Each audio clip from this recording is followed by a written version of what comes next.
हिंदू धर्म तो काफी कुछ बोला है, राम मंदिर में भी बहुत कुछ बोला है, तो क्या लगता है कि यहाँ में क्या उन सब बातों का असर होगा उनका?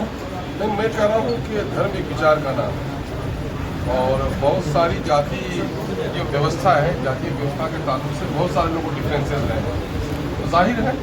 और ये बात भी सच है कि यहाँ पर दलितों को दबाने का भी प्रयास किया जा रहा है। जब दलितों को दबाया जाता तो आवाज़ नहीं उठती, क्योंकि प्रेस मीडिया की जो ताकत है वो कहीं न कहीं से बड़े लोगों के चंगुल में है।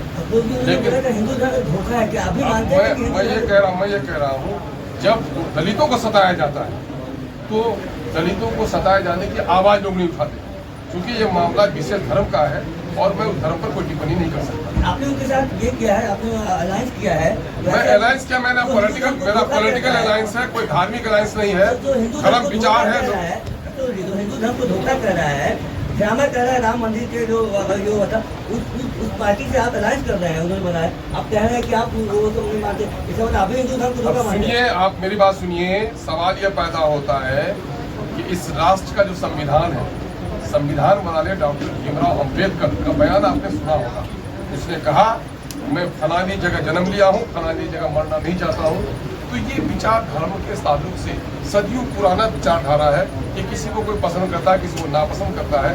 लेकिन इस वक्त बड़े चालाकी के साथ राजनीति का धार्मिककरण किया जा रहा है ताकि बुनियादी मुद्दों से लोगों को भटकाया जाए।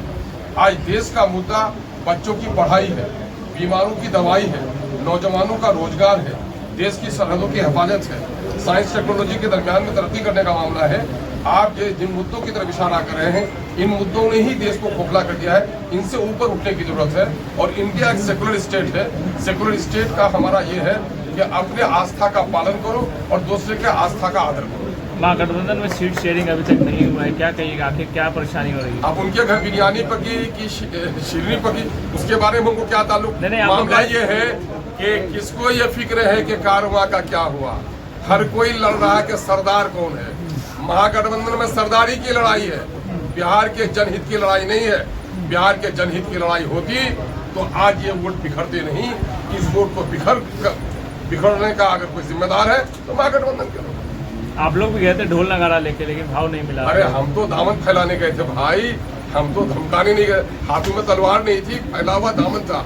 आओ बिहार की नई पीढ़ी के खातिर, बिहार के सामाजिक सौहार्द को बचाने की खातिर आओ, सेकुलर वोटों को बिखरने मत दो। आओ कॉमनल फोर्सेस के साथ सब कोई मिल के लड़ो।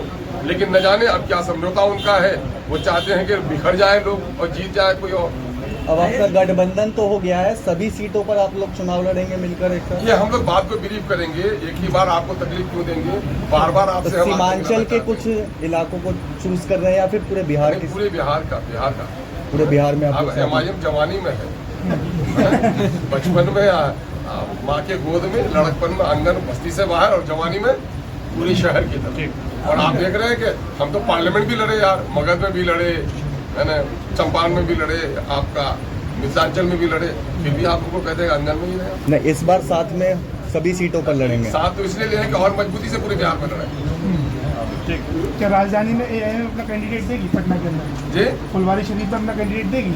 हम लोग तो कर रहे हैं, पूरे बिहार में कैंडिडेट देने जा रहे हैं। तो फुलवारी शरीफ भी है, पूरे बिहार में है ना, फुलवारी शरीफ में है ना, तो बिल्कुल आप बिहार का तय करेंगे हम लोग बैठ करके। एजीपी के खाते में जाएगी या एआईएम के खाते में जाएगी? ये सारी बातें हम लोग बैठेंगे। अब हम लोग गले मिले हैं, उसके बाद बंटवारा होगा ना यार। चंद्रशेखर जी से भी बातचीत हो रहा है? चंद्रशेखर जी से बातचीत चल रहा है, वो भी साथ आ सकते हैं? संभावना। मेरा सवाल है, अभी हुसैन सर जनसुराज पार्टी में थे, अचानक छोड़ने क्या इसमें आएगा? अरे भाई मैं कह रहा हूँ, अंदर जाकर आदमी देखता है ना। मैं राजद में था, राजद को अंदर से देखा, राजद क्या चाहती है नहीं चाहती है। 15 दिन के लिए जदयू में था, देखा कि जदयू किस तरह से हमको खड़ा करती है, किसी और कुछ करना चाहती है। आदमी दूर से देखता है तो देखता है, अंदर जाकर देखता है। शीशे का हर गिलास आपको ऐसा नजर आता है, गर्म पानी डाल के देख लो उसमें टिकता कौन है यार। तो अंदर जाकर तो सच्चाई नजर आती है। धन्यवाद सर। आपका सांसद विधायक लगातार अपने अब क्या होगा गठबंधन का तो देखना होगा, लेकिन फिर आप जनसुराज के साथ 3 गठबंधन की लड़ाई थी, चौथा फ्रंट बनने जा रहा है। क्या लगता है? बहुत मजबूत गठबंधन होगा और ये गठबंधन बिहार के अंदर दशा और दिशा तय करेगा। सबसे बड़ी बात है कि अभी चुनाव में नॉमिनेशन का भी समय बहुत कम बच गया है। हाँ हाँ और अभी आप गठबंधन के लिए जैसे कि भोज के बेर कोहरा रोकने वाली एक कहावत है, हाँ हाँ वो लग रहा है। इसमें कैसे आप तैयारी कर पाएंगे? बहुत तैयारी हो जाएगा। तैयारी जनता करती है और तैयारी जनता के बीच में मैसेज चला गया। जनता को यदि भी तो देखना है कि हमारे पास कौन प्रतिनिधि आ अरे रहा है। भाई अभी हम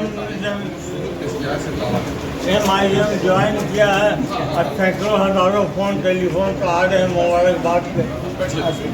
जनता तैयार हमारी ओर से भी है, लेकिन एक बहुत बड़ी सवाल है कि अभी जो युवा नेता के तौर पर तेजस्वी यादव ने बड़ा ऐलान किया है कि हमारी सरकार बनेगी तो मैं काम को मौलिक अधिकार बनाने का तेजस्वी यादव क्या संभव है? तेजस्वी यादव फॉलोअप लीडर तेजस्वी यादव से मिलने के लिए भगवान से मिल सकता है, तेजस्वी यादव से नहीं मिल सकता। उनके MLA, उनके पूर्व मंत्री 20 साल के 25 साल के जो उनके MLA हैं, MP हैं, वो भी उनसे मुलाकात नहीं कर सकते। वो क्या करें? बिहार में रोजगार के लिए जल सुराज का नारा कि प्रत्येक को हम बाहर के पलायन को रोकेंगे। 10,000 की बात कर रहे हैं कि 10 लाख रुपया देंगे, भीख दे रहे हैं क्या? नहीं, रोजगार के लिए तो भीख नहीं चाहिए, रोजगार के लिए संसाधन चाहिए। संसाधन चाहिए। 10 लाख में कौन रोजगार होगा? आप निकट भविष्य में बिहार में किस प्रकार की तैयारी करें कि संसाधन खड़ा हो जाए? हमारी तैयारी होगी, पहले आप हमको लाइए तो।